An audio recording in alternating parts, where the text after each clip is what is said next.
গোপাল ভাঁড়ের গল্প। গাছে কাঁঠাল, গোঁফে তেল। গোপাল ভাঁড়ের পাশের এক প্রতিবেশীর নাম কেদার। তার বাড়ির উঠোনে একটা কাঁঠাল গাছ ছিল। গাছটিতে প্রতি বছর বেশ বড় বড় কাঁঠাল হয়। খেতেও খুব ভালো, খুব মিষ্টি। কিন্তু একটা কাঁঠালও সে কাউকে দিত না। গাছে একটি কাঁঠাল পাকলে তার গন্ধে পাড়া মাতিয়ে যেত। গোপাল যাচ্ছিল কেদারের বাড়ির সামনের রাস্তা দিয়ে।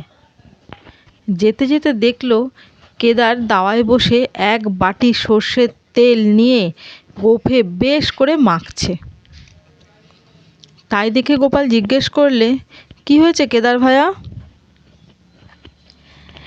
কি হয়েছে তোমার? তুমি এখন বসে বসে গোঁফে তেল মাখছো? কেদার বলল, গাছে একটা বড় কাঁঠাল পাকবে মনে হচ্ছে, তাই গোঁফে তেল মাখছি। কাল সকালে ওটাকে দিয়ে জলযোগ করবার ইচ্ছা আছে।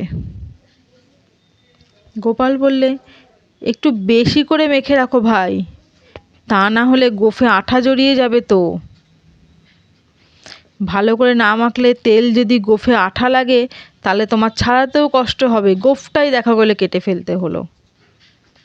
সেদিন রাতেই কাঁঠালটাকে চুরি করে নিয়ে চলে গেল। পরের দিন কেদার গোপালকে ডেকে দুঃখ করে জানালো, জানো গোপাল, আমার গোঁফে তেল মাখাটাই সার হলো, কাঁঠাল খাওয়ার হলো না। কাল রাতে কাঁঠালটা চুরি হয়ে গেছে।